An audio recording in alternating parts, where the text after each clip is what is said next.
Z Talks. We aren't talking about TED Talks. A rough diamond, bedrock, London vibing, let's talk. Taking a seat on the hot seat, shoni moto ni mbaya kama backshish. Certified seat to go active, real life scenes. This ain't not acting, he shoni massive, not like the others. Sini productive, everywhere I go, everybody asking. Toka kainaro tunde budalangi, kila sehemu tumeweka kambi. Will we talk?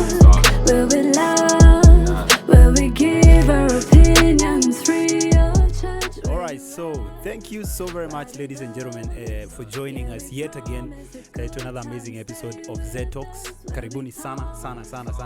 And as I usually tell you guys, this is the place to be. This is where we discuss what you want to hear. So karibuni sana. Thank you so very much for joining us. And with me today, I'm joined by amazing guests. As I always tell you, mi ukuletea watu wazi every other time. So my guys, leo hata sijui kama kutakalika. I have some unasianga wase wabaya. Hawa wase ni wazi. So, ladies and gentlemen, I present to you. Sijui kama ni wa introduce ama mtaji introduce. Unajua nataka So I'll nitaallow wa majamaa waji introduce waseme wao ni kina nani and what they do, and before we even get into any more discussions. My G, What's good? Fresh. Karibu sana man. Njenga, artist, designer, Uh-huh. MC. Kuna zote, kuna labels kibao. Kuna a lot of labels zenye ziko hapo. Wazee. But most of all a songwriter. Badass songwriter. Perfect manzi, perfect. Karibu sana. Shukran. This is what we call the Z Talks. Z Talks. This is what we call Z Talks. Na naongeleshwa na unajua nikiwa hapa naongelesha na kila mtu, so don't mind me. So niko sawa? Perfect. All right. Good. All right. Thank you so very much again, guys. Umefanya fiti kukam manze. Thank you for kukubali kufika huku hivi. Si rahisi manze uite msanii alafu atoke. Wanasemaga wako studio. And on my right, ladies and gentlemen, my G. Siwaambie unaitwa nani? Well, my name is Ted. Watu wengi wanapenda kuniita Teddy G. Songea kidogo kwa mic. Acha nisongee kidogo kwa mic ili mnisikie vizuri. So watu wanapenda kuniita Teddy G, but wanapenda kuita hiyo? Wanapenda kuniita Teddy G. Huko ghetto. Unatoka blog. Bado but tutatoka tu eventually on G. I'm telling you, man. So naitwa Ted. Tuseme mimi ni mwanabiashara, I'm an entrepreneur. Mimi ni artist, but sasa niko on break. Unatafuta Rihanna? Acha kwanza nitafute Rihanna na Nicki Minaj tupige collab. Hiyo collab ikikuja narudi. I'm telling you. Narudi mboka. Manze. Yeah.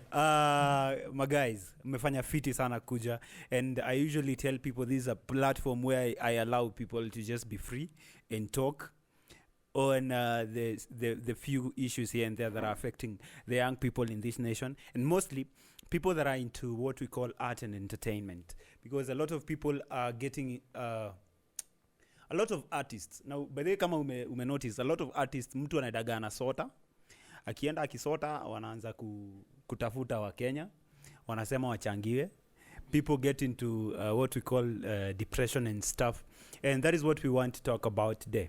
But before we start talking about that, I want us to have just a little recap of what we've been talking about in the previous episodes. And the very first episode, we talked about my guys, nakama you don't know, we are mainly discussing about what we call mental health issues, and how it's affecting the young people, or how it's affecting our generation, to be precise.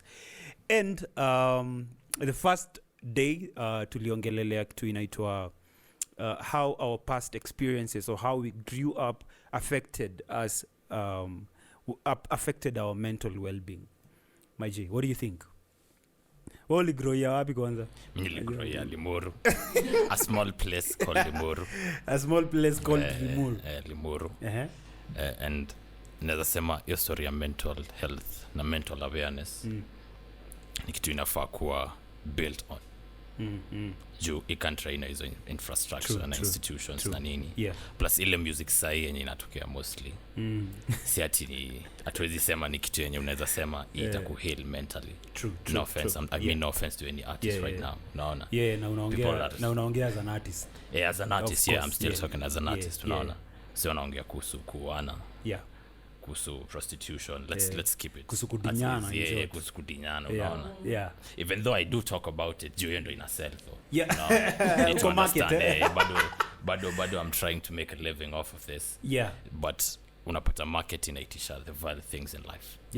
Na hiyo to me ina encourage ile story ya unajipata umepoteza awareness yako. Because even what we are listening mentally is not healing you mentally. Go. Perfect, man. Perfect. Maji, what do you think? Wewe vile uligrow unafikiria ili affect venye unafikiriaga, but mimi unaganika kijana kuagi sawa. Unajua watu hutoka mahali. Ulitoka mahali? Ulitoka mahali? Hapo sijui kitambo nilikuwa nadhani nilinunuliwa. Hivyo ndo kila mtu alichocho. Kila mtu alichocho hiyo. Manzi. Wewe tulikubai soko. Manzi, but one thing yenye naweza sema kitambo guys or let's say men hawakuwa wanaweza kuexpress their feelings. True. You know, nowadays una express feelings una express feelings kwa msee anasema this nigga is weak. True. You see? But now mentally a lot of guys are quite stable. That is why majority of the suicides percentage kubwa inakuanga for the guys, not for ladies. So unapatanga venye mtu aligrow up unajua wewe ni mwanaume unakufa kiusoja. Manze. Wewe unajua manze mimi hapa hakuna mtu ati therapist walianza kukuja juzi. Watu walianza kukuja juzi. Hata tunasema unaenda therapy mtu anakuangalia this wastage of money. Sasa tuseme hao watu wa kitambo. Juu wao I think venye wao wali grow up, I think even ndivyo walikuwa wanajua men are supposed to be the leaders and all that stuff, how fake express emotions, hizo stuff. Ufai kulia. Lakini watu walililia maandamano. Hiyo ni real bro. Hiyo ni real. Anakuambia ni tia gas, lakini unaona huyu msee yenyewe hadi anateteta. Wao unamuuliza bro uko sawa? Umepigwa ni tia gas. Sasa yeye kwa akili yako like wow, mimi wakili hawana food. Hawana hili sijalipa rent. Mazee na hizo ambia mtu hata amekuja kupass time kwa maandamano. Hana kitu ya kufanya kijani. Hana mboga, hana anything. So aizi enda kuambia msee. Aizi kuja kwa msee kaya kuambia bro, mi leo naona nimefika mwisho. Juu akifika hiyo point anaona he's too weak for that. So I believe when watu wali grow ina affect. Unaona vile wase usema it's okay to express your emotions. Sasa vile kumekuja na institutions kibao. Do you believe wako hapo ku help the boy child since like we are talking about men ndio? Do you believe they are here to help the boy child au ni ile tu for the clicks and clout?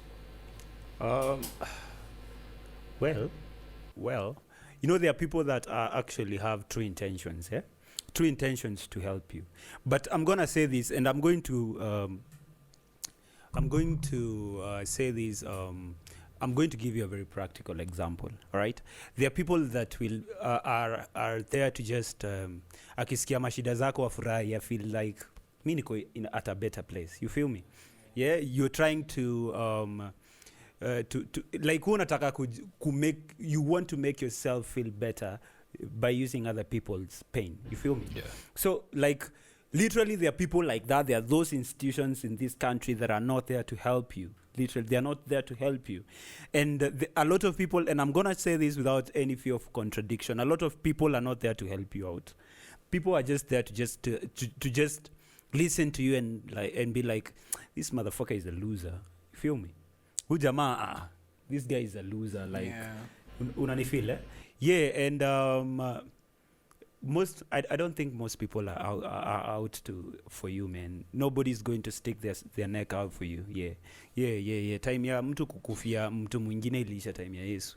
So I'm going to say that. Lakini on the contrary, there are always two sides of the coin, eh? Yeah. I believe some of them exactly are trying to help. That is what I'm like that is what I said. There are people that have very, true intentions. very limited. Countable actually. Unapata some of them are just cause una feel kama hadi mimi mwenyewe tuseme nikakuwa na that monetary well-being ati naweza fungua such a thing. I can. Kwa sababu I'm there for the guys. Juu sasa hawana mse wa kuongelesha. Manze. Hawana na mi sipendi kwanza kuona youth akidedi juu ya man, juu ya depression and stuff. And I've had friends that have committed suicide. I've had, man, it's crazy, and the rate at which people like young people are committing suicide is alarming. It's totally alarming, manze. Unapata youth, mi nimekuwa na best yangu, and sorry, I'm going to use this as an example. Msee amefika pale and aliandika lei maji, and I'm telling you super wanafanya ujimada huko, you're just being stupid, to be honest. Weka mdenge. The other day nimepitia, and I was giving this story last week. Tulikuwa kwa isho na DJ Sham last week.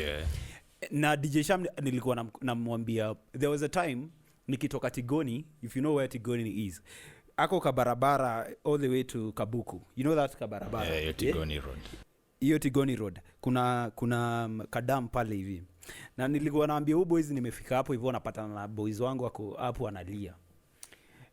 I think hata ni God alinituma, because if I got there any moment later, probably that nigga could be dead by now, because he was just crying there and saying, man, mimi naona nimefika mwisho, man. I don't have a reason to live anymore. Me acha tu nijirushe hapa. Now and when you get down to what has contributed to all these shenanigans, you just find out it's a shores, man. Majamaa wanajimada huku juu ya mashores. Yeah? Manze, producer. Uniambie ukifurahi. Uko sawa? Uko sawa? Uko sawa? All right. Let's continue. I'm saying the rate at which guys are committing suicide is and mostly young people, manze, because it's very hard. Kitambo tulikuwa tunasikia sijui madhe fulani amejirusha na mtoto kwa dam amededi. Nowadays unasikia sijui kijana fulani amejirusha sijui wapi kwa waterfall. Sijui mayutu huku hivi KU amepiga mwingine shoka ya kichwa juu amempata na msupa wake kwa hostel. Cases like this, and a lot of young people are committing suicide, and a lot of young people are finding themselves in a very controversial situation where you even find yourself killing somebody else, and it's alarming. And these are some of the issues that I want us to address. Now, we are doing just a very small recap because I don't want us to talk about those topics that we've already talked about.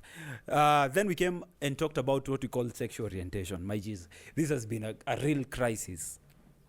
My guys, ongeeni, mimi hata hii story nimeondokea. Sexual orientation. Monica, what do you think about sexual orientation and how it's affecting the mental well-being of the young people? And artists, to be precise. And artists. Hey, Mr. Kuchocha, what's orientation? What's sexual orientation? I need to ask. Patiani notebook na kalamu. Unajua hapa lazima. Sexual orientation is just being sexually aware of your sexuality. Are you straight? Are you gay? Are you bi? Are you, it's a real crisis in our country right now, to be honest. And a real crisis in the world. What do you think about that? What do you think about that topic? I'm more of a conspiracy theorist, unaona. So first of all, nasema hiyo story yote ya LGBTQ. Let me learn kuna mali nafika, unacheki.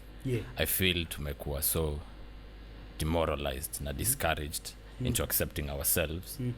Hadi ikifika ni place yenye uko like msea kuambie I'm gay. Uko like nah, you ain't supposed. But unajua we have to respect everyone's choices. Unaona. Like what tumefika place yenye hatuwezi accept what is. Unaona. What is and what isn't. You like I feel wase wanaishi in a fairy tale. Unaona. Your story ya wase kuwa bi, wase kuwa gay and all that stuff is already here. Tunafaa to acknowledge your story first. It's already here. Ainaja tuanze kudanganyana ati unanielewa. Cool. But from there like how will your story yote affect society? Unaona? Unapata kuna mtu amezaliwa alafu unapata akona wamadhi wawili hana mzai. Unaona? So she's calling dad mom. You feel me? Unanipata? Yeah. So mi naona ka hiyo inaletanga some negative effects to the society. Unaona? Juu kuna things that a male should put out and should teach a child. Na juu najua inakuanga ni co-parenting technically. I teach my kids something and the mother teaches the kids something. True. Tukiweza leave out a particular factor kama the male figure in the whole society, I think tunaenda astray. Perfect. Kweli kabisa. Mimi hata sina maoni. Terji. Tuambie leta maoni.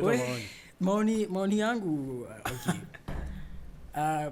Sema amesema most of it, but also I think when imambo ya mtoto could grow without maybe the father or the mother in affect.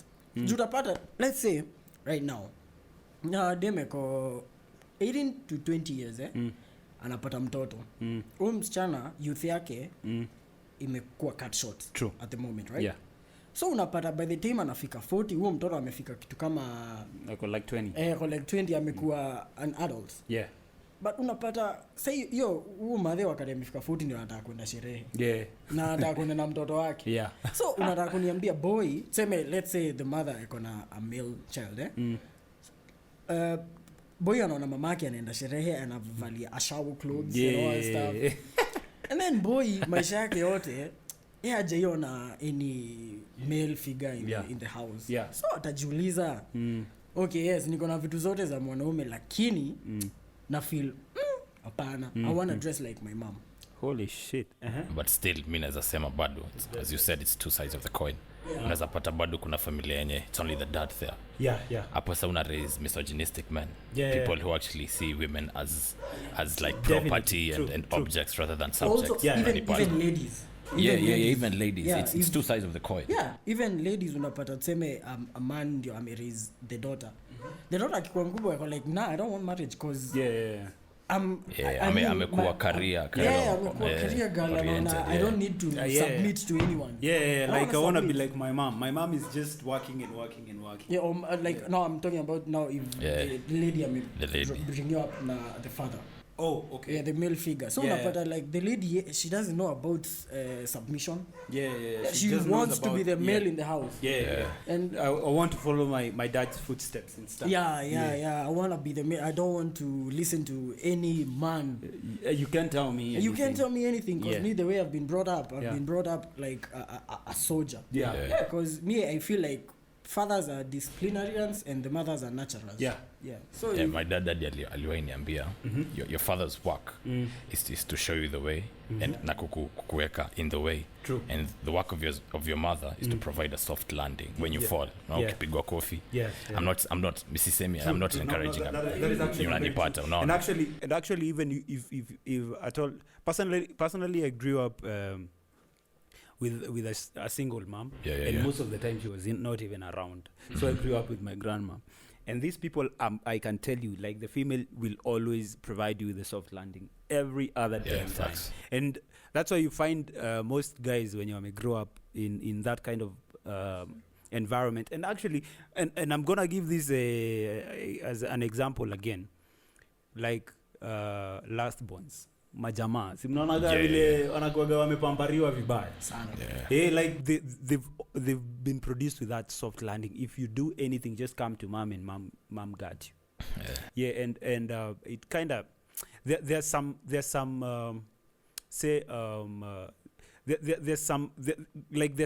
what do we call them, like kuna vitu ulifaa kuwekwa na budako zenye hukuwekwa and you just grow up to become like without those without those like virtues without them. And it's actually chaotic. And I give a very practical example. For example, and both parents do their work like they have different works. You feel me? Like your mom has to do her part, your dad has to do her part his part as well. So if you grow up without any of the factors, you're gonna have a very hard time like acquiring them when you're old. When you're older. I gave an example when I said, if at all you've not learned your native language when you're a kid, it becomes very chaotic learning it when you're old, right? Yeah. Because that was something you should have learned while you were growing up. Na itafika mahali and you stop growing up, you just start growing old. You stop growing up and it becomes chaotic because you can't get those factors instilled in you. You feel me? Yeah. Away from that, my guys, away from that. But kuna swali nilitaka kuuliza just before we go away from, say, sexual orientation and stuff. Sexual orientation, you being straight, I'm assuming you guys are straight. Hey, yeah. Straight? I don't wanna. Hey, clear the air, nigga, clear the air. You straight? Yeah. Tunaweza toka hapa na. Unataka kuletea masamsaga na. Tunaweza toka na mshikaji hapa, itakuwa ni noma. You straight guy. Na seti tunacheka juu atucheki juu ati ni mbaya na we just say we just having fun. Yeah, and no judgment. Yeah, of course no judgment. Yeah. Why you laughing? No judgment. Why you laughing? What do you know, like a personal opinion, and I'm not going to judge, just a personal opinion. What's your personal opinion when it comes to homosexuality? Personal opinion. Si tumesema tukimaliza kugrow up.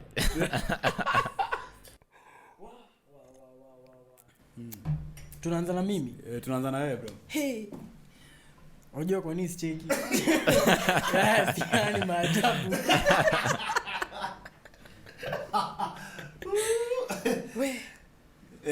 Anyway, si nimekuambia hapa joto inaenda kuwatandika. Hata nishaanza kufeel. Again, what do you think? Well, let me start the guys, eh? Yeah. I mean, how Only pure bread hater. Only hater. No, I'm a critic. You're a critic. Okay, my fault. Let me criticize, eh? How? I mean, let me say. Holy Lord. Umesema hapa tuko free, eh? Yeah, you're free to just say whatever you want to say. Be free. What do ladies don't have? Hizo zenye wanena kutafuta kwa kwingine. Hata kwanza ni I need some water. Usikika kama ni batty boy yani. Kwani dem ana batty? Kama ni batty boy. Sasa unaweza mchange. Hiyo ndio swali, unaweza mchange. Kana napenda men asses. Sitafanyaje? I mean, kuzi ya msupa ni mzuri. Journalistiko. Unaona vile mnasta controversy hapa. Unaendea kitu imekauka hivi. What do you mean? I'm not hating on anybody. Yeah. I'm not a hater. Yeah. But nah. What about ladies? You say na double standards. Mse najua nasema madem wakikulana wako like yeah. Do that. Yeah. Let's go. I want to watch that. No, listen. Kwa madem. Okay, Miss Joangi kama inakuwa kweli, but they are somewhat gay, all ladies. I mean, all ladies can kiss and it's not a big deal. Yes, you need to make it normalized. It should be a big deal. Personally, I think it should be a very big deal. Based on his opinion, though. Based on my opinion. Okay. No, I know they do that. It's not even his opinion. No, ladies can do that shit, you know. Actually, mimi hata kwa huyu jamaa. Buddha, what the fuck are you doing? Mazee mko na trauma zuko nje. No. Trauma. No. Unaweza hug boys and you're good. Yeah. Juu unajua my love for the boys is platonic. I pity hapo. It's not like relationship. I'm not like it's not like unajua unasema I'll hug him and then I go fuck him. No. No, I'm not saying. I'm not saying that. I'm saying there is some sort of weirdness though, right? There's some sort of weirdness. It depends. Okay. Acha abuchi. Depends on the type of hug. Nacheki msana ananyongwa na maji ni kibonge. I'm saying mimi nasema ni like if wewe unajijua and you believe that you're straight, mbona basi uanze kuangalia vitu zingine? You believe you're straight, it's right? there. Unajua like nowadays it's ni ngumu sana msee akitoka out of the closet, right? Yeah, actually, you don't know who critics. True. No, listen. Hey, me. When you go for kabati. But listen, because of adi bado society bado saizi bado ina judge kwanza, especially huku Kenya. Ina judge sana if you're gay. Yeah. True. So and that's why he said he's a critic and he will criticize. That's cool. Yeah, I'm not judging. To be honest, it's true. It's honest. I'm criticizing.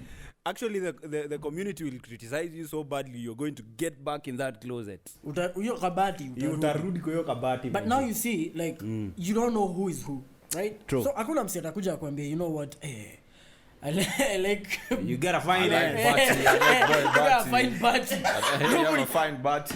Boy akikuja kukuambia hivyo, si hadi unaweza chukua ndenga unampa get out of here. But you see, now you don't know who's who. So kuna venye, that is why when it comes now to guys, males hugging, ni ile atu ya so story me hivyo. Anything more than 0.002 million milliseconds. Never, you're done. What you trying to do, bro? Hey, songa kiasi. Keep the distance. But like me, I want some mashy things on the front to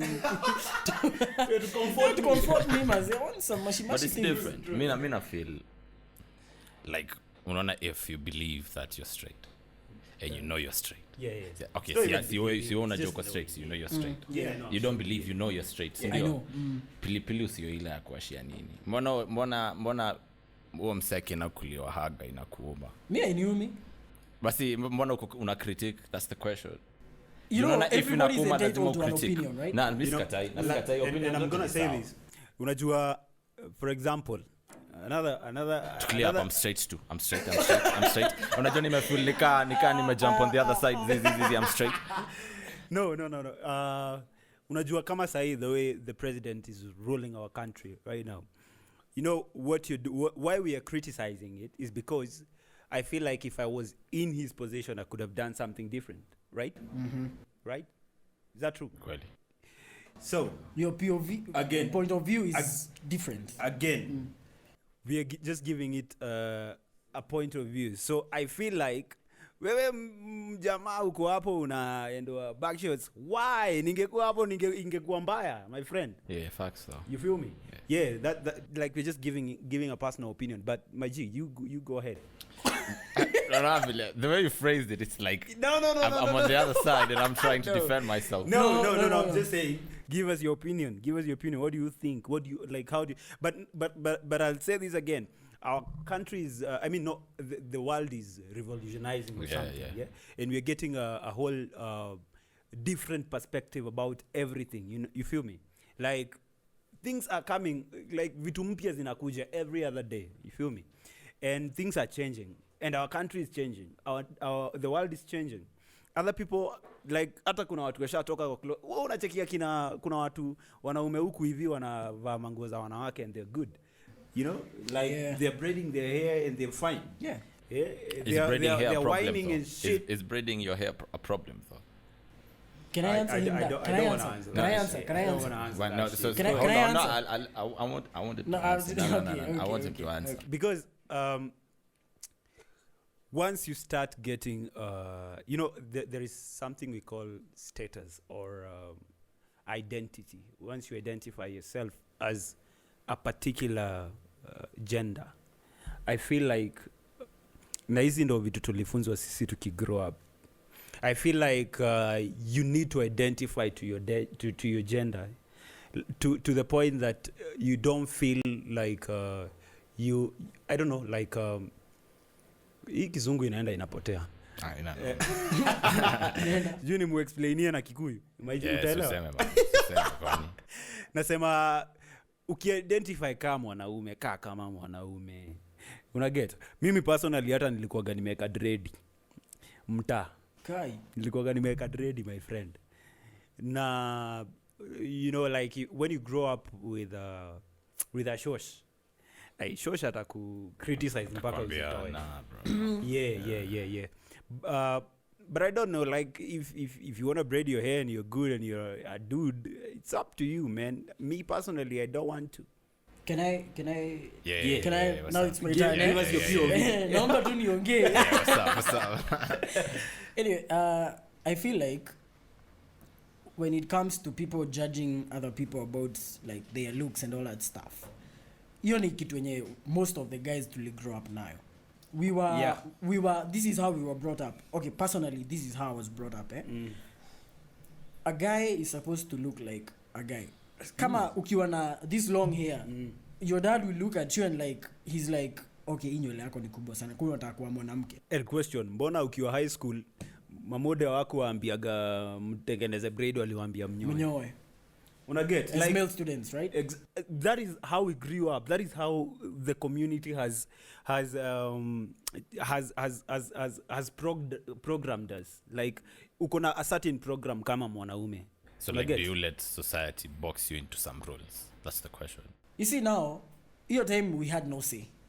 Right now, it's all about you. This is under the question. Will you let yourself But now, it's good to also understand that I'm going to give a practical example. If you grew up, if you were born in a like Hinduism kind of family, right now you could be ungekuwa unaenda kwa hizo mosque zao, zinaitwa hizo temple zao, na unaomba those gods, right? True? Yeah, but uligrow ukiwa Christian. Na ulifunzwa kwenda church na kufanya hivi na kuomba hivi na hivi na kuna huyu God. This is how you should like. So what I'm trying to say is that the community has a very big role to play, and it has played its very big role, and it's not easy to change that programming in your head. Feel me? But like so ulikuwa programmed by people, by societal standards. Yes. But like when you grow up and you have your own. It's up to you to either decide to stick to the rules or not. Let me ask you. Uli grow up ukijua unaitwa Ricky, right? That you are programmed. That name iliwekwa kwa akili yako. Usije kuita Joroge huku hiyo unaweza itika. No, ufike point and then you're like, you know what? I don't want to be Ricky anymore. I want to be Njoro. But if never find within myself ati kuna hiyo need ya change jina. If kuna need ya kuchange jina na nini. Director na nimefeel niko. Njoro ameleta no. No, but you see what I'm trying to say is that at times it's hard to like to change that programming. To change, but unapatanga hadi wewe mwenyewe ukichange you feel like you know there's something wrong. Exactly, na ndo naambia hebu nikuulize wewe you are a human being and you've been programmed to be a human being. Sasa kama unataka kuwa ng'ombe unaweza kuwa ng'ombe. Okay. Of course, ng'ombe is a very good name. Ng'ombe is a very easy thing kwa sababu It's cool.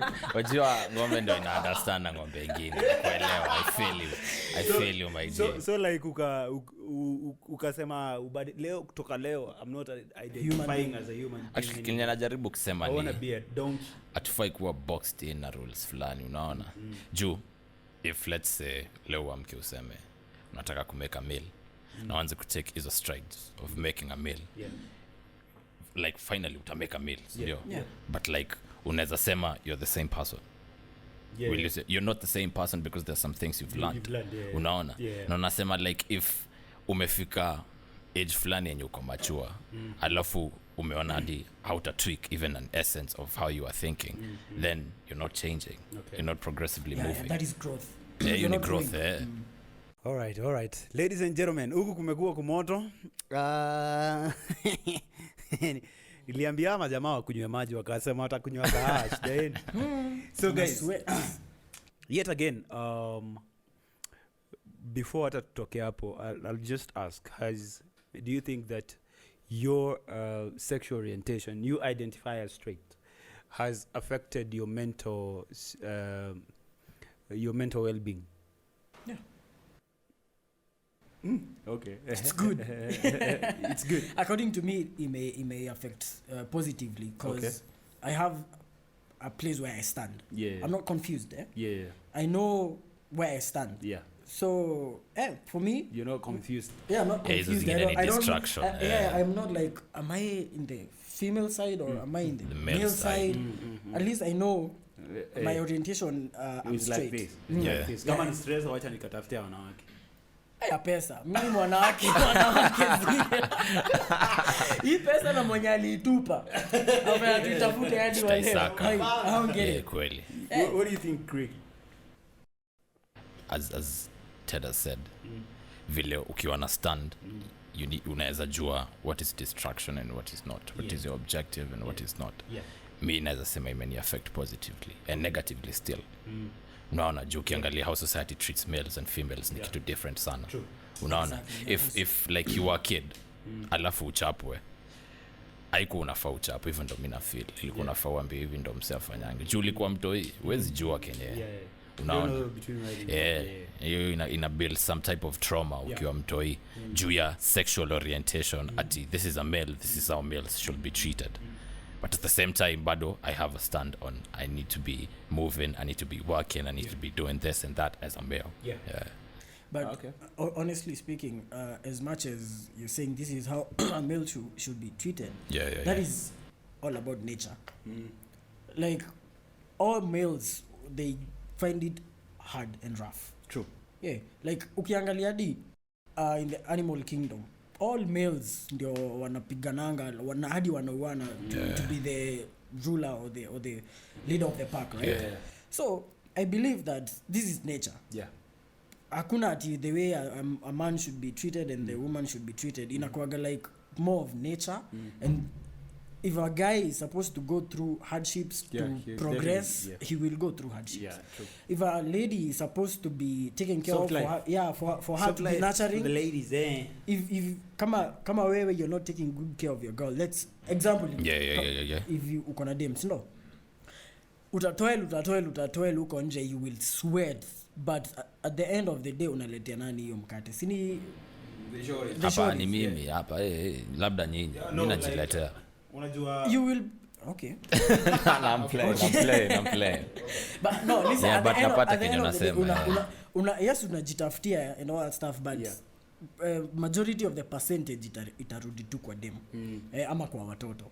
So as a man, okay, mimi nasemanga this is the nature's programming. Kama we are kami huku nje watu ukapitia though. Na ndio maana tulikuwa tunasema sexual orientation. Hawa sio wanajaribu kuchange vile nature inakuanga.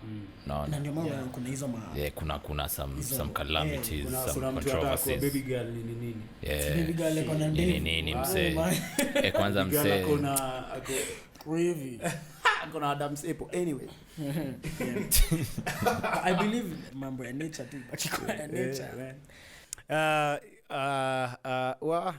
Tunaweza shinda hapo kwa sexual orientation, but it's a very broad topic and we don't hatutaki kushinda hapo. So tulikuja na tukaongelelea kitu tunaitanga toxic relationships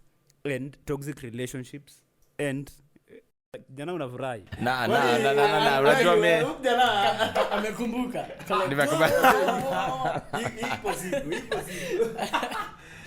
we talked about toxic relationships and something that we call domestic violences and how they affect somebody's mental health. Welcome Sunny. Hebu tuambie. Na hiyo story yenye ulikuwa unasmailia hebu itoe sasa. Azi, hata siku smile. Maze kwani siwezi smile. I'm happy. Domestic violence. Asikuwa nimesikia kimalizia. Asikuwa nimesikia the latter part. Because of toxicity.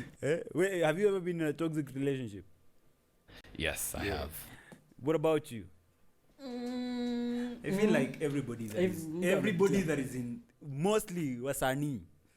mostly wasanii hakuna watu wanakuaga narcissist ka wasanii. These people are very narcissistic, honestly. Maji, hebu niambie what transpired. Mimi maze like siwezi sema ati okay nakuanga toxic stakata. Okay. But see ile point in ifike ati I'm beating the shorty up or like any sort of domestic violence.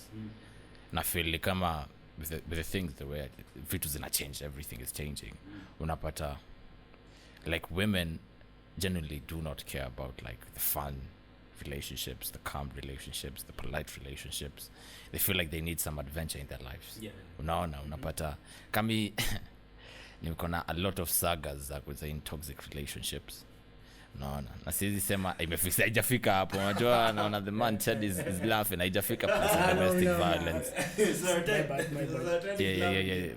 But still like na feel hiyo ni kitu yenye ishakuwa normalized.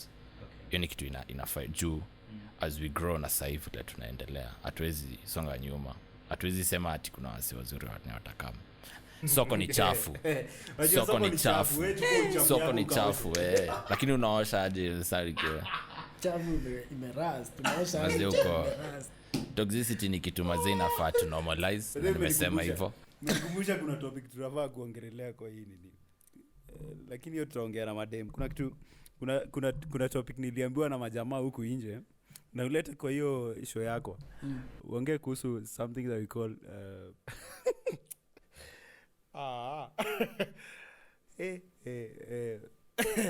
nitaje? Sema kwani ni kesho. Kuna kitu inaitwa hygiene sana kwa wasupa. Na tutaiongelelea. Nitatafuta wasupa 2-3 hapa.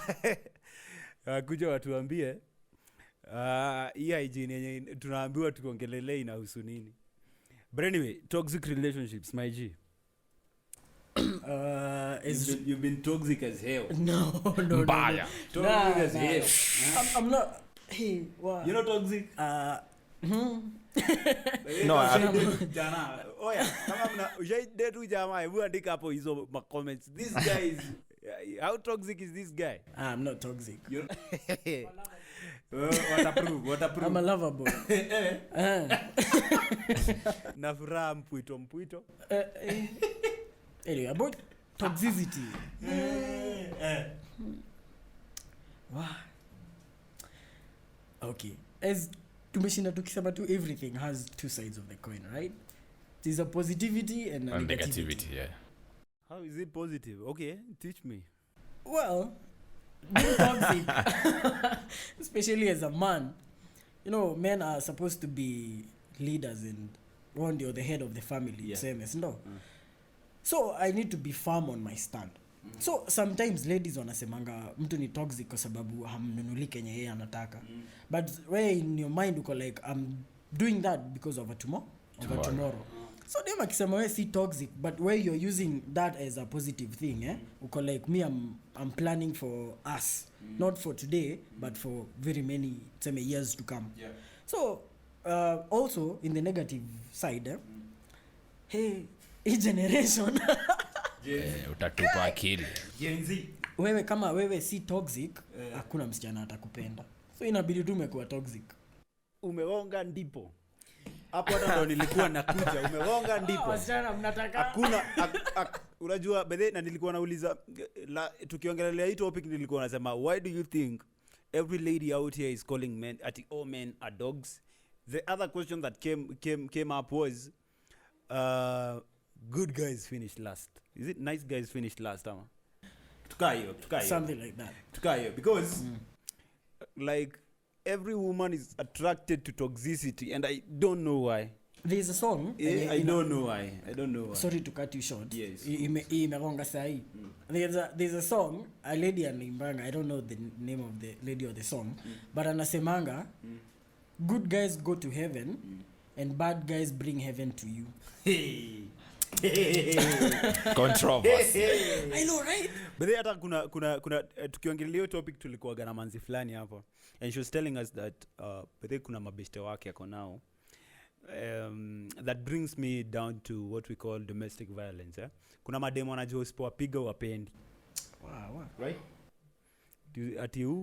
Ati ukinionyesha mapenzi lazima univunje nisikie umenipiga. Unajua hapo sasa unajuaje utampigaje alafu ujipate koti bro. Ujipate court for domestic violence. Sasa ni sote imefika mwisho uko like these women are just too toxic. For me, I feel like the ladies are the ones who are toxic, not the guys. And actually, when I let your toxicity to a certain point that you even feel very uncomfortable because unapata mtu umepigiwa simu ama ulikuwa sijui na nani. Who is Karo ni nani? Pick up the phone. Pick up the phone. Ngoja nimesikia mkiongelelea Karo na huyo Karo utaniambia Karo ni nani. Ndio maana siku hizi unishikii simu. Vitu mingi hapa just looking for I mean just looking for toxicity to be precise. Mtu anataka mshinde mmebishana ifike umwambie atoke aende ndo manzejo we me have a stand. You ladies have a stand bana. Mnataka nini? Mtushoke. Either unataka kupendwa ama unataka kupigwa. Either uchague si ati utake zote.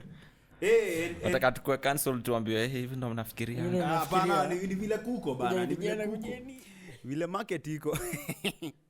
Ni vile market iko. And anyway, toxic relationships, they really affect people's way of thinking. They really affect your mental health because unafika, by the way unajua, once you become a narcissist, it's not easy to stop being one, right? Because now you and I feel like to some extent, I think every man is a narcissist to a certain extent. What do you think, my guys? I feel like men are narcissists to a certain amount of narcissists. Because you want, there is that kind of status that you want somebody to identify you with. You get? Like, nakuaga hivi, kuna kakiburi fulani, you feel me? Kuna kakiburi to a certain level, like, actually hata ukipata mwanaume ana ako ka level kakiburi, uko na a lot of questions. Are you really okay? Are you fine, man? Because you don't want your lady to dictate for you what you should do. You want to dictate what should be done, right? And there is a way you as a man, you want things done, right? And you should teach them how to do it, right? So I feel to some extent, every man is a narcissist, but it gets to a point where it becomes too much. Yeah. Cool? And the biggest problem, na nasemaga, I think, madem ndo wanaletaga a lot of toxicness to a relationship. Because ukipatana na msupa mwenye ni narcissist, my friend, nani wabaya watu. Nani wabaya bro. Because wanataka kudictate wewe vile utaishi. Alafu they want wanataka seek approval for everything. You feel me? Like, I want you to tell me I'm beautiful every time. I want you to do this. I want you to do this. Yo. If I may ask, are the same ladies when you, let's say, umewa provide for everything they need, eh? Okay, let me give you an example. Muniambie whether this is okay. Kuna ude malifanya nini? Tuanzie tu hapo. Tuambie tu story yako. Kuna best yangu. Tuambie tu niwe atukuulize. Kuna best yangu. Kuna best yangu. Si mimi ni best yangu. Si wewe, ni best yako. It's my friend, eh? So, ameshikwa a provider. All guys are providers, right? So, umse ameshikwa ameprovidea msichana wake everything and anything yenye huo msichana anataka. Juzi was girlfriend's day, so lakini you know ladies tend to put everything for themselves. So girlfriend's day, me according to the way I understand it, ni lady friends wana giftiana gifts and all that stuff. But now it happened that guy that day wasn't around. He wasn't hakuwa around. He was busy working. Alikuwa busy. He was busy working. He was busy. He was busy working for who? For her, for the shorty. Yeah, for the shorty, for a better tomorrow. Yeah. Let me tell you mine. Sema kimeumana. Drama pondi drama. Wa kimeumana proper. Umse aliumiwa ndimu. Wa ana mimi go like, damn. Mr. I could date. Unaangalianga watu in relationships kama tuseme tunakata. Alafu unaona wao wanaargue like, hey, damn. I don't want this. Damn, I don't want this. Because you mean, what do you mean? Yeah. Like, but this you kitu bado ni attractive. No, what do you mean? What do you mean? I'm giving you everything that you want. But that one day that sikupati, you're so ungrateful for the things that I've been giving you. Yeah, man, actually, I was talking to a friend of mine yesterday. A friend. Actually, hata nilikuwa naongea na yeye kwa simu. Naambia huyu jamaa aje. Unajua mimi imefika unaniruka. Si mimi. Unaniruka. Naambia huyu jamaa unajua aje imefika point. Mimi hata nimechoka na you know, like, have you ever been like too much out of the market until you're like, man, I don't want to struggle to get a lady. I don't want that energy. I don't even have that energy.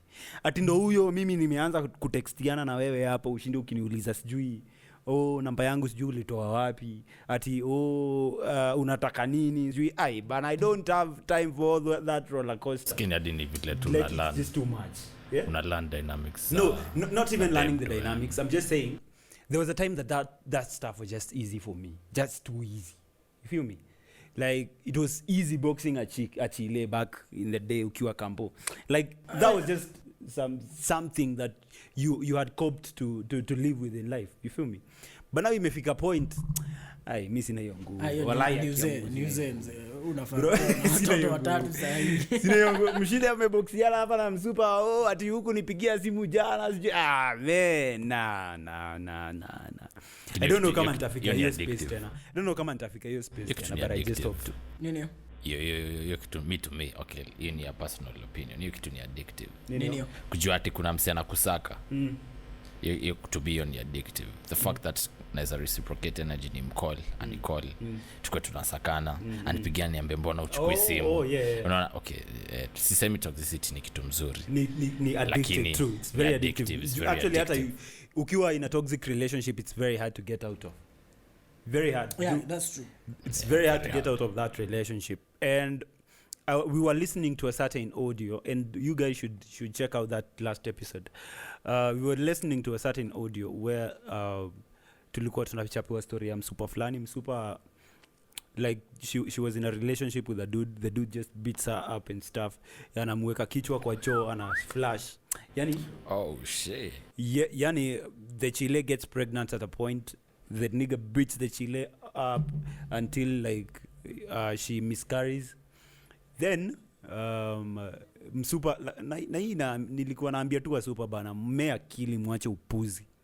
Kwa sababu hakuna vile wewe ati kazi yako unataka kubox mwanaume to a certain box ati haezi toka. You know? I want you to get pregnant for me so that you can stay here for me. Are you out of your mind? No maana mnapata you guys are you just in too deep in toxicity until like uko na you just hallucinating about stuff that won't happen. Can I ask a question? Can we say that toxicity inaletangwa na through obsession? You're too obsessed with one person to a point that you cannot do without them. Kama kitu tunaitanga like mmekosana but hamwezi achana. Lakini inakuaga sana na wasupa personally naweza sema hivyo. Even guys get obsessed. Hadi dudes wanakuaga hivyo in a very bad way. Kwanza dudes inakonga mbaya juu like uko like ya dudes haizi kushow ya dudes haizi kushow lakini nayo wewe unafikiria mbona sometimes unapata a dude is killing another dude because of a shorty. It's obsession. Obsession is so bad to a point it's inaletanga all that toxicity. Uko obsessed wewe? Nimeiko obsessed. Na ni uzuri nilijua ulijitoa nilijua this is not love, this is obsession, na nikajiondoa. Na tangu hiyo siku nikasema if I ever head to that direction enye najua these are an obsession enye imepita kiasi pata ka deja vu but like unajua ukifall in love lazima uwe obsessed. Exactly, ndio nimesema ikipita a certain level amount of love. But like what's that certain amount of love? You like mneka love ni kind spectrum ati na kuna 0 na kuna 120 na kuna nini. But like if you're in love with someone mbona uko in love with someone 50% and not 100. Let me ask you something. Have you unaweza kuwa in love with a person to a point unamwacha because you're too in love with them? That's a hard question by the way. Have you ever hizo vitu nasikiaga na wanawake mimi ati you unaachana na mtu because you're too in love with them? I've never found myself what do you mean? So like umependa msee hadi unaona huyo msee si you love them too much to a point hadi utaki kuwa hurt. That's some bullshit. Me too, that's some bullshit. Yeah, me too. Mimi siwezi kuacha juu na labda tuachane in a very negative manner like imagine it's not bullshit. Mbona you've been in like that type of situation. I've seen someone be there and it helped them. Juu alikuwa too much in love. I don't know whether people can na swali ni alikuwa too much in love hadi anasahau objectives zake au kunaenda aje. Juu labda ilikuwa distraction. How anything the nigga is too much in love to a point yenye unaona how you see that this is hii ni shimo unajipeleka unapiga U-turn unarudi and then unaanza kuchukua barabara nyingine yenye itakupeleka in a different way but the same destination. Hebu niulize just a question you're too in love with a person that you feel like you guys should not be together. The first thing is by actually leaving that relationship you're hurting the person you're being too in love with, number Facts. One, right? And for the mere reason that you didn't want to hurt them. What the fuck are you talking about, man? You know, there's dodging a bullet and actually there's kutolewa a bullet. But then dodging a bullet inamaanisha umeona some vices go there. Unajua inaweza kuwa imefika point that we mwenyewe unaona like if this goes on, if I continue being like this, utamfungia. Like you want to monitor her every move. And you're not in a relationship to be a CID. Yeah, true. See, you want her to have her own. You're actually attracting life. Toxicness, huh? Okay, Miss Judge Potter in such a situation. Hey, but mimi kuna tunaaminigi. Manzi mwanaume kuna a certain amount of love you should not have. Because to who? To your woman. Or to the yeah. Why? Because first of all, as I said, men are narcissists. All right? If you fall too much in love with somebody, missing narcissist. Idiot. You're an idiot. I'm out of the bunch. Because the reason being, men are narcissists. And you will want to follow up on your woman, what she's doing, when, and why. Right? You will want to know those tiny details. And when you fall too much in love with a woman, and I'll say this, mwanaume, women love fast, wanapendaga haraka, but men love very hard. You feel me? Men love so hard. Like ukipenda mwanamke umempenda, yani you actually already love them too much, which is not very healthy. It's not very healthy because once that woman decides to leave, it takes you back a couple of years. Have you ever been in love? Yeah, I have. Every man has, yeah. I haven't. I haven't You haven't? fell in love. This is like my interview. You have not been in love? Okay, I wouldn't say it's love. I wouldn't. Listen. Let me learn. Listen. I used to be like this nigga. I swear. This is what I'm saying. I need this okay? life back. Like I haven't grown enough to understand what love is and what it contains and every ingredient. Then what are you talking about? You fell in love when you don't know what love is. No. Personally, I can say that I've fallen in love, and I know. I used to be. How do I call this? No, you see, sound but I used to be. I don't know, like a hit and run kind of guy. So bad. Used to don't be doing it. Not hit and run. I used to be. I didn't know what love is. I didn't even care to know what love is, because I think I just knew somewhere inside of me that if I loved somebody, I would be afraid if they left. You feel me? I used to have that kind of fear. Halafu kikaniramba. Bro, wacha nikwambie. And mimi hata sikuwa na mpango ya kupendana. Yaani mapenzi ni stupid bloody fucking. Mapenzi ni stupid, let me tell you. You don't even have a plan of being in love with somebody, and then you find yourself in that kind of situation already. Okay? And actually, the worst part about it is that you don't instantly fall in love. You learn how to love that person. Okay? You grow in love. Yeah. You start getting to know this person. She likes this, she likes that. She doesn't like this, she doesn't like that. You start seeing things that she's doing for you and you're appreciating. I didn't used to know that shit. But like, is it appreciation if she's doing things for you that you can do for yourself? It's just it is appreciation.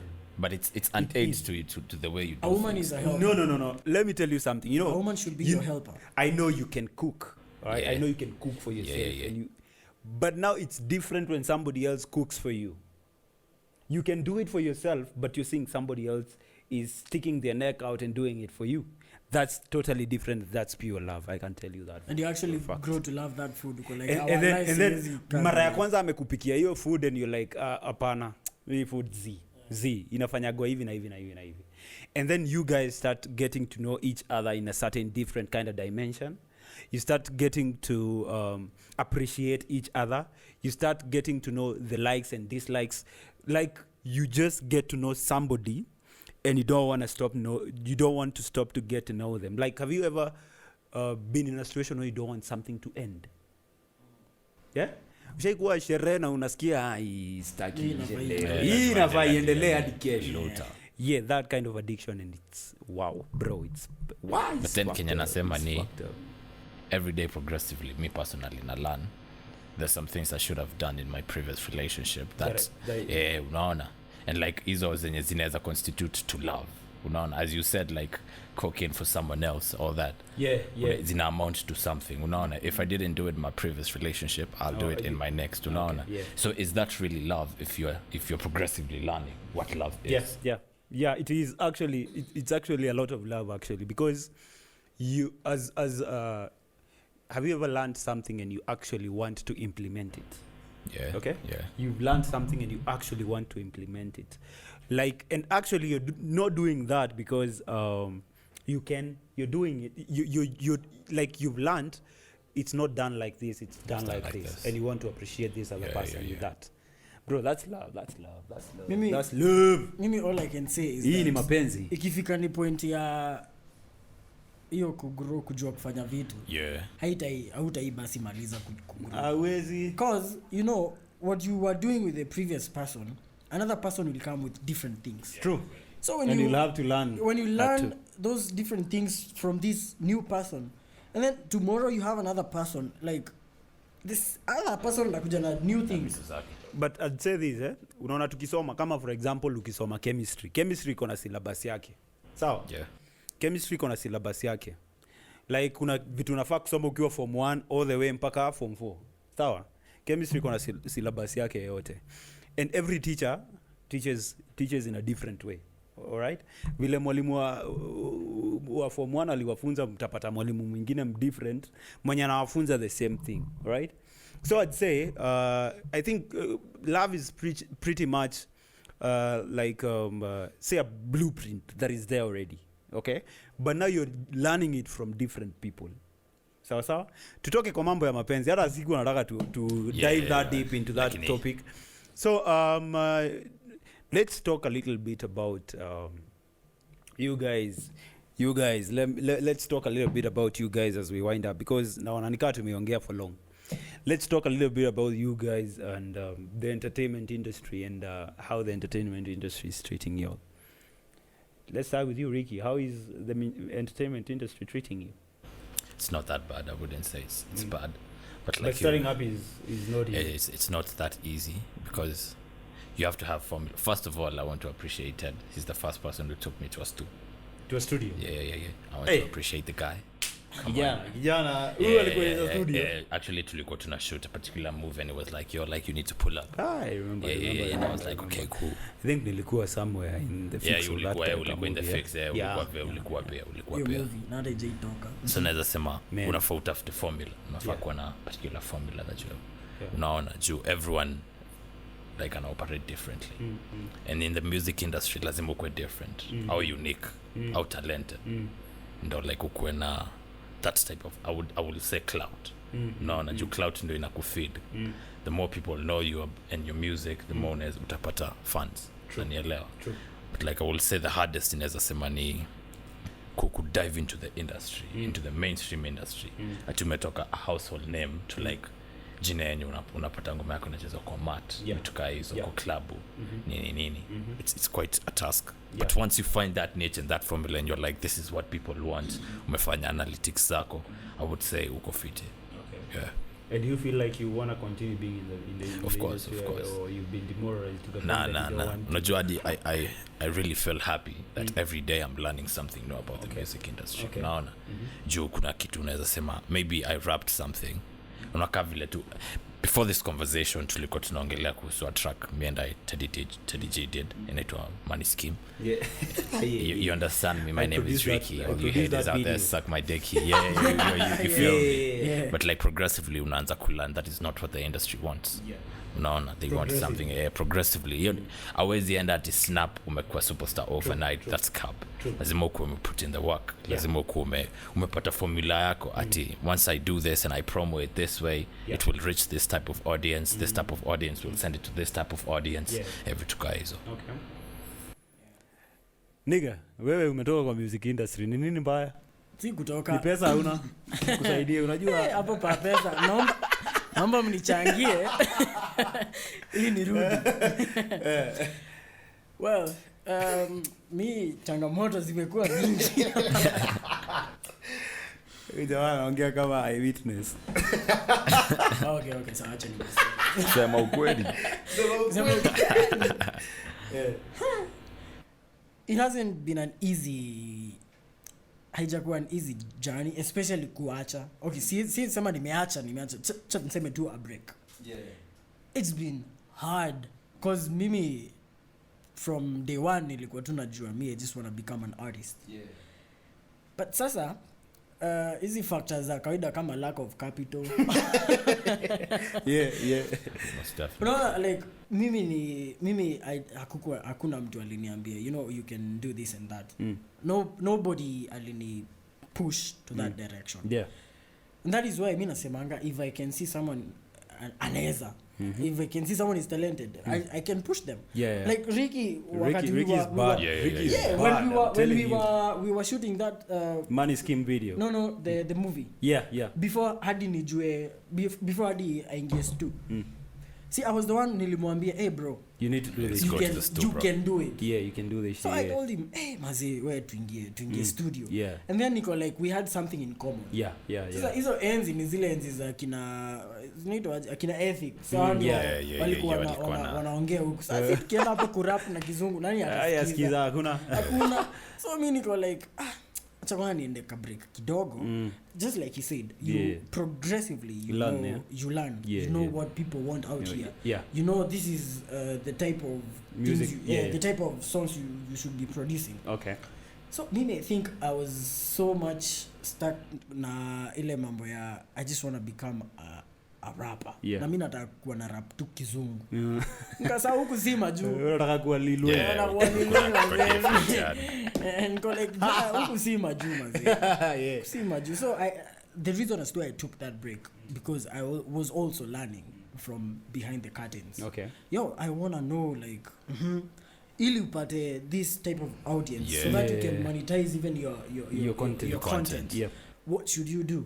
What should you be singing about, rapping about, hizo vitu zote. Okay. So I came to learn kama saizi uki mix English and Swahili. That's nice. That's selling. That's selling. It is selling. So you have, I think with this music industry, with such an industry, entertainment industry, you progress with the audience. Okay. You know? Kama sisi wakati ethic walikuwa natokea tulikuwa tuseme ndio tumemaliza high school ama tuko high school. Saizi venye walikuwa naimba and the songs that zinatoka sahi two different things. True. Una get? So I think for me si ati niliacha kuimba. Nimekuwa tu kwa hiyo break. You've taken a simple break, a small break. Napunga hewa narudi.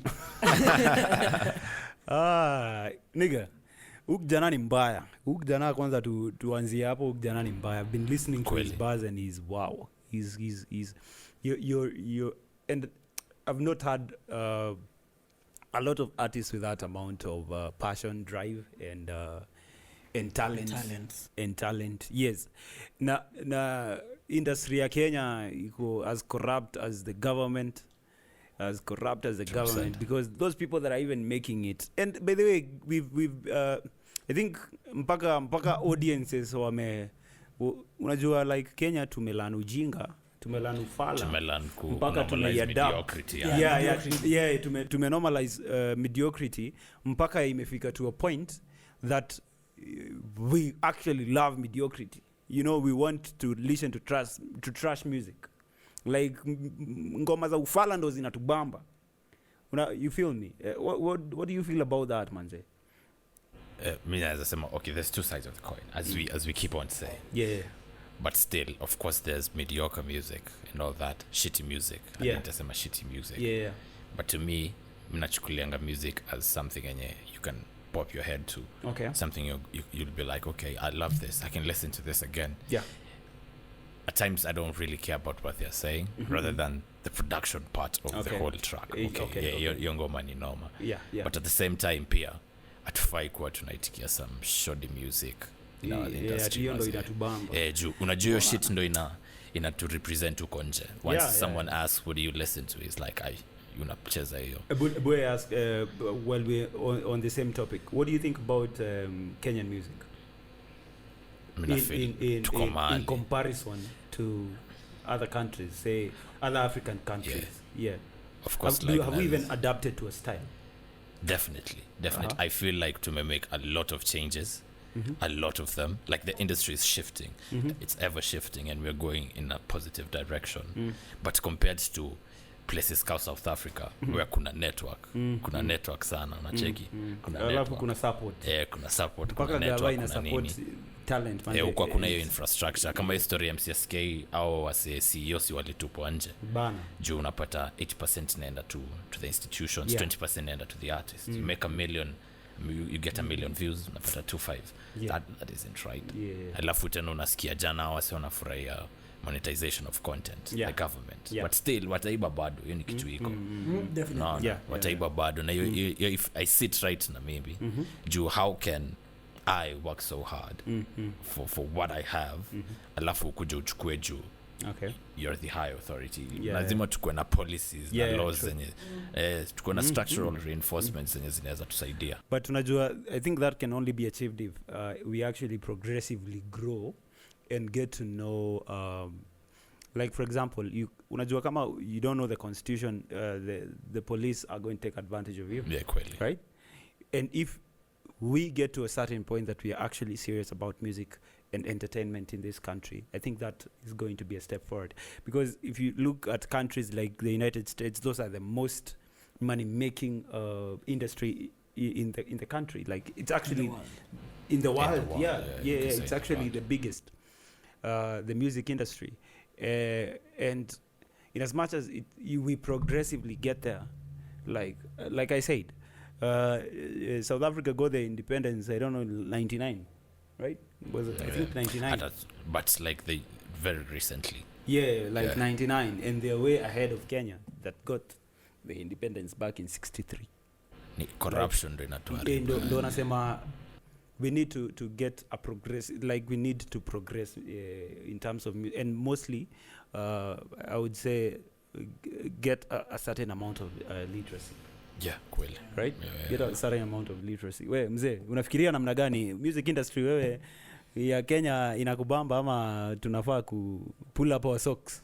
Inanibamba sana, but there is always room for improvement. Yeah. I feel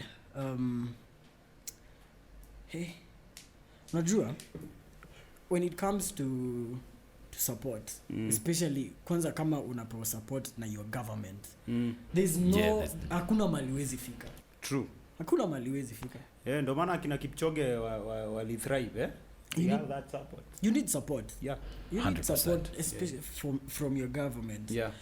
Also, na feel these guys who make mediocre music in Kenya, they should be a bit more diverse. You una make something that is acha tu niseme tangible. Okay. Music that is tangible. Music that mazee hata ukienda ku present huko. Anza kufikiria buzz by the way. Una speed buzz hapo. Music with speed buzz. Mko na beat. Utapiga tu freestyle my guy.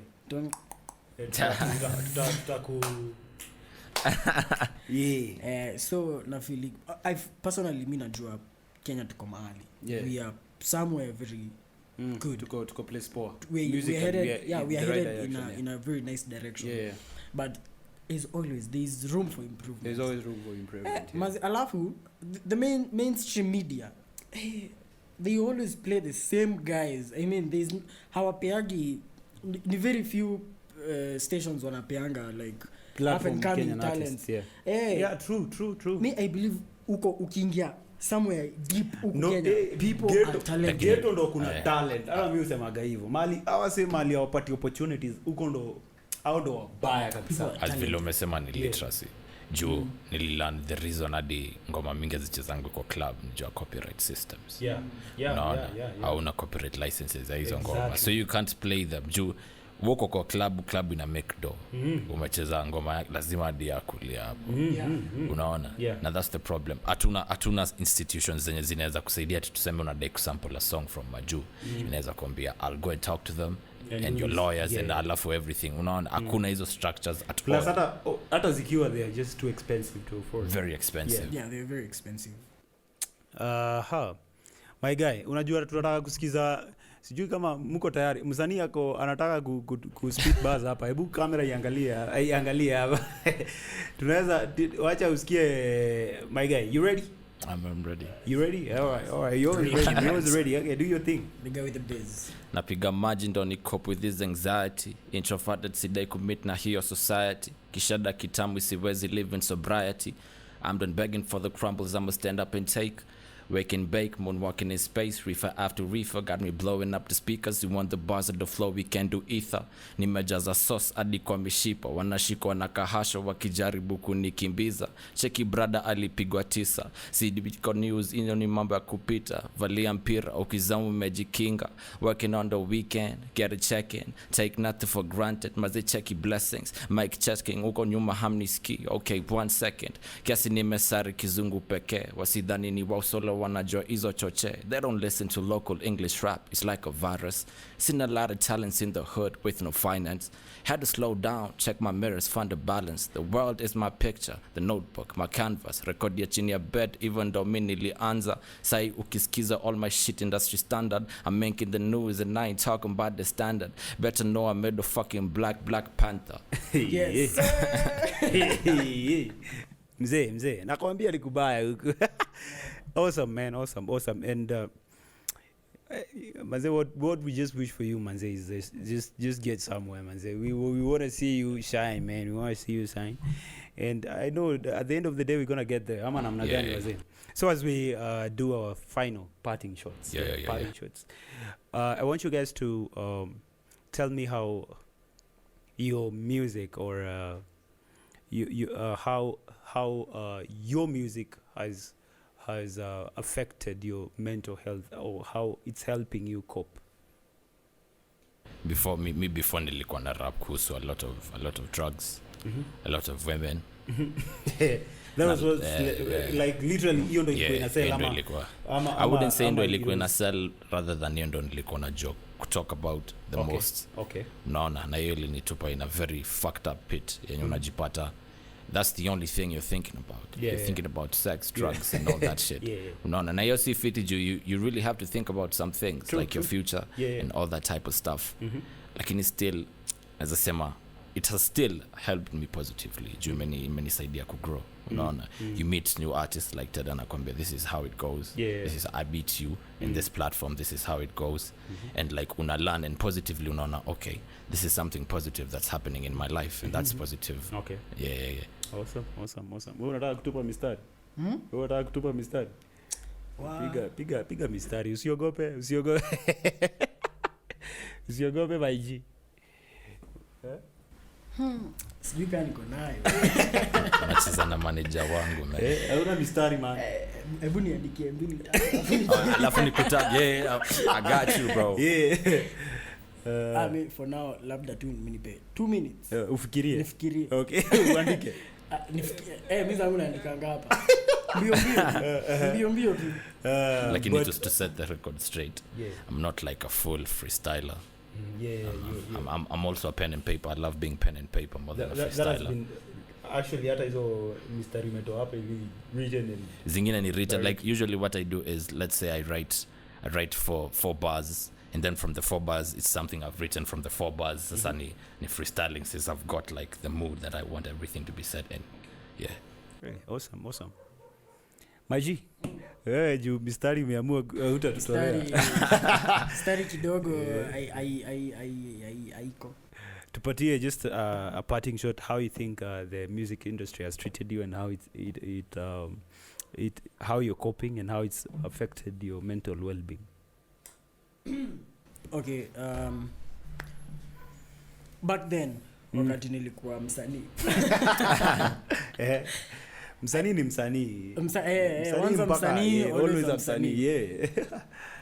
So back then naweza sema ilikuwa inanisaidia ku let off some steam niko like okay, niko na this amount of pressure. The only way naweza toa pressure si kwenda kukata, si kwenda kutumia hizo mavitu. Let me just write down something, some lyrics, niandike mistari. At least nikiandika nina cool off. So mentally I can say music is therapy. Yeah, true. Music is therapy. There are some songs actually zenye zinatokanga bado watu wanatoa nowadays. Unasikiza hii wimbo and then you're like, wow, this is therapeutic. I can listen to this all day. Yeah, the worries zenye ulikuwa nazo zina fade away. So music helps. Kwangu mimi music always helps me.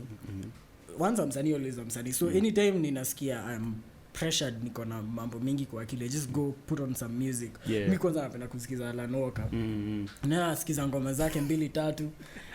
House music. I'm mambo emotional things. No, not about emotional things. I'm playing by Z. No. I'm playing my kill. But like Alan Walker is a good artist. He's a good producer. So napenda kumsikiza and unapata most of your worries in a fade away. Not necessarily the lyrics. Usikizi maneno, unasikiza to the production of the song. Crazy. Awesome. Plus ni crazy juu me and Ted tume hop in some production. So ukisikiza ngombo unapatanga unasikiza kuna 808s, kuna hi-hats, hizo snares zinakaa, hiyo melody inakaa. So it's very therapeutic. Awesome. Thank you so very much, ladies and gentlemen. We are going to wind up. I know we've had a lot. We've been impacted in a lot of ways, and thank you so very much again for joining us and for being with us all through this particular episode. I believe wewe umesoma kitu, mi pia nimesoma a lot. Manze, nimesoma sana. Nimesoma sana, and I can say for a fact that I believe that you've learned as well. And I want you guys to be with us next time that we here and I believe that you're going to be joining us in our next episode. Nimefurahi kukuwa na nyinyi guys. Thank you so very much for accepting the platform. And I'm really hoping that your music gets some. Madhara tunataka kuona huko hivyo mbele mkifanya big things. Of course. That is what we are aiming for. Again, thank you so very much for joining us. And tunataka ukuje kwa ile episode ingine na zile zingine zenye zimekuwa pia. Go check them out. We've been talking about amazing topics, and this is how it's going to be every other episode. Just join us every other time that you're here with us. I'm sure you're going to be having a lot of fun, and it's going to be good for you as well. You're going to learn. So thank you so very much for joining us. Until next time, adios. My name is Jeff.